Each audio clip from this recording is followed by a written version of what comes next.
Салам менен кадырлуу досторум, силер менен мен Капар Момуналиев, кайрадан кыргыз тили сабагы. Эгер даяр болсоңуздар, биз баштай беребиз. Мынакей сабаттуу жазуу сабагын баштаганбыз. Бүгүн ошонун 4-сабагы, сабагы, ал эми 1, 2 жана 3 сабактарды төмөнкү шилтем аркылуу көрсөңүздөр болот. Биз башында баса белгилеп айтканбыз, жазууда кетирген катабыздын көпчүлүгү сөз ичиндеги айрым тамгалардын жазылбай калуусу, түшүп калуусу, же жана ушулга окшогон тамгаларга, табыштарга байланыштуу маселелер болгон. Мына бүгүн дагы ошолордун бирине кайрылабыз. Тактап айтканда, биздин бүгүнкү сабагыбыздын негизги каарманы бул кыргыз тилиндеги 4 тамга. Бул йоттошкон е, ё, ю жана я тамгалар болуп саналат. Мына ушул 4 тамгалардан келип чыккан катачылыктар, жаңылыштыктар жана башка маселелерге кайрылабыз. Бул 4 тамга албетте бизге орус тили аркылуу келип кирген дагы, ошонун негизинде жазууда бир нече катачылыктарга орун беребиз. Анткени бул тубуштардын ар бири албетте бирден тамга, 36 тамганын катарына турат, алфавиттик тизмеде турат. Бирок табыш катары бизде булар табыш болуп саналбайт. Себеби булардын ар бири бирден эмес, экиден табыштын милдетин аткарат. Мына карап көрөлү, биринчи е табышы, бул е тамгасы, тактап айтканда е тамгасы 2 табышты берет. Ый жана э деген. Ый жана э. Ал эми ё болсо бул мына ый жана о. Ый жана о деген 2 табыш биригип, ушул ё тамгасын билдирет. Кийинкиси ю деген. Ю деген бул ый жана у. Ал эми ушундай эле өзүңүздөр билгендей, я бул ый жана а. Ушул 4 тамга ар бир 2ден табышты билдирет. Ошонун негизинде жазууда ушуларга окшогон баш алмандыктар келип жаралары шексиз. Андыктан биз бир нече мисалдардын жардамында тактап, аныктап билүүгө аракет кылабыз. Анда баштадык. Мына кыргыз тилинде төмөнкүдөй бир нече сөздөр бар. Коён, таяк, чие жана ошондой эле уюм. Булар албетте айтылышы, аталышы ооз-эки кепте так туура, ката эмес. Ката болуп саналбайт. Бирок жазууда буларды тилекке каршы ката деп айтабыз. Анткени булардын ордун йоттошкон тамгалар аткарат. Тактап айтканда, мынакей коён эмес, ый менен оонун ордуна ён жазабыз. Коён. Кийинкиси таяк. Ый менен аанын ордуна ян жазабыз. Таяк. Андан кийинкиси чие. Чие деген эме экенин билесиз, бул тоодо, жайлоодо өсүүчү кичинекей жемиштин бир түрү, бадал өсүмдүгү. Ошону ый жана энин ордуна е менен беребиз дагы, чие деп жазганыбыз туура болот. Ал эми кийинкиси болсо бул уюм. Айтылышы уюм деп айтылышы туура, бирок жазылганда ый менен уунун ордун йоттошкон ю тамгасына алмаштырып беребиз. Мына ушунда туура болуп саналат. Андан кийин кыргыз тилинде бир нече туугандыкты, жакындыкты билдирүүчү аталыштар бар, сөздөр бар.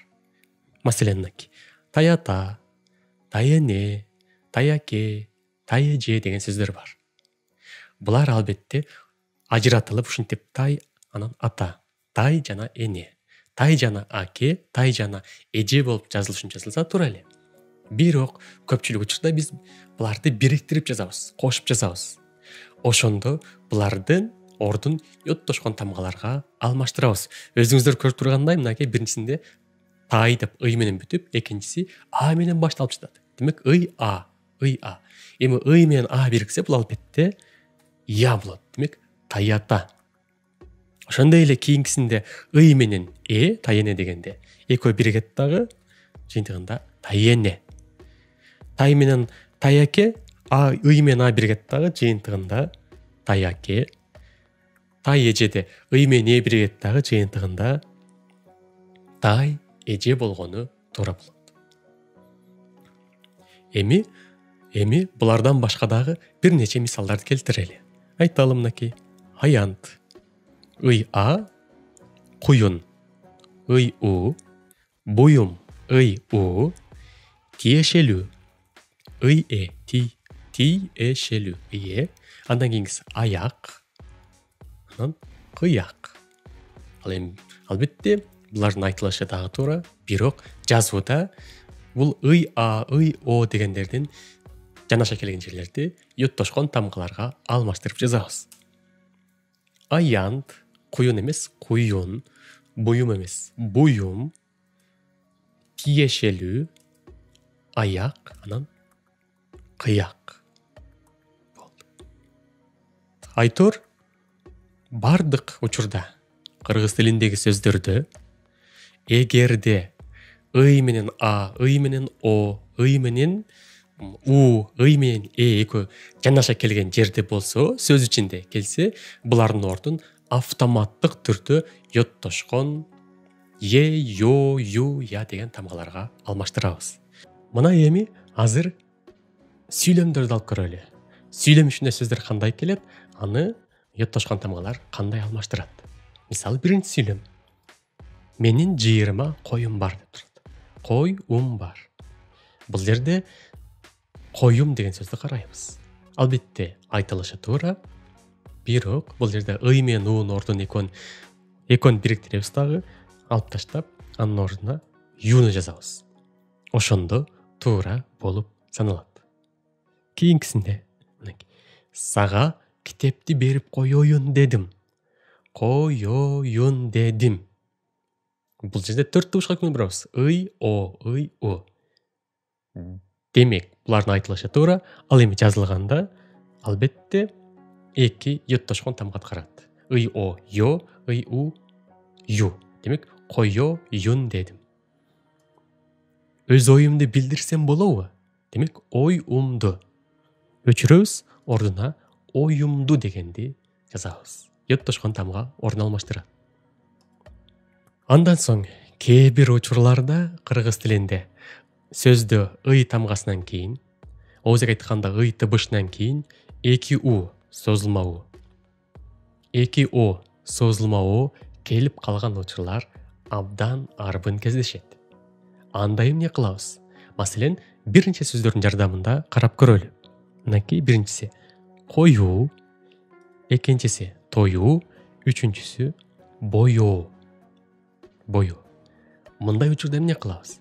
Мындай учурда ый тыбышынан кийинки бир тыбышты. Маселен, биринчи коюу деген сөздү биринчи у тыбышын ый менен уну экөөнү бириктиребиз дагы йоттошкон тамга кылып, ал эми экинчи уну жөн гана жанаша калтырып коебуз. Мисалы, мынакей коюу. Демек, ый менен биринчи у бирикти, ал йоттошкон тамганы түздү. Ал эми кийинки у болсо жөн гана уланып жазылып калды. Коюу. Кийинкиси да ошондой. Тоюу. Жана ошондой эле боёу деген сөздү дагы ый менен биринчи о биригет дагы йоттошкон ё тамгасы болуп, кийинки о тамгасы жанына уланып жазыла берет. Демек, боёу, боёу. Эч качан акыркы у, о тыбыштары түшүрүлүп калбайт. Анда такыр башкача мааниге өтүп калат. Маселен, коюу дегенге коюу, тоюу дегенге тоюу, боёу дегенге боёу болсо, бул эми такыр башкача маани болуп калат дагы. Ал такыр башкача кызмат аткарып калат. Анын дагы биринчи мисалдарын карап көрөлү. Коюу, коюу, тоюу, тоюу, боёу, боёу деп турат. Албетте бул жерде коюу деген башкача маани, коюу деген башкача маани, тоюу деген башкача маани, тоюу деген башкача маани. Боёу деген дагы, боёу дегенде бири-бирине окшошпогон башкача маани жаратат. Муну эми сүйлөмдөрдүн жардамында тактап көрөбүз. Мынакей. Биринчи, ал коюу тамак жасады. Демек, коюу антоними суюк. Коюу тамак жасады. А эгерде коюу десекчи, демек анын коюу семиз экен. Демек, коюу такыр башка маани. Кийинкисинде. Демек, жаш кезде оюнга тоюу керек.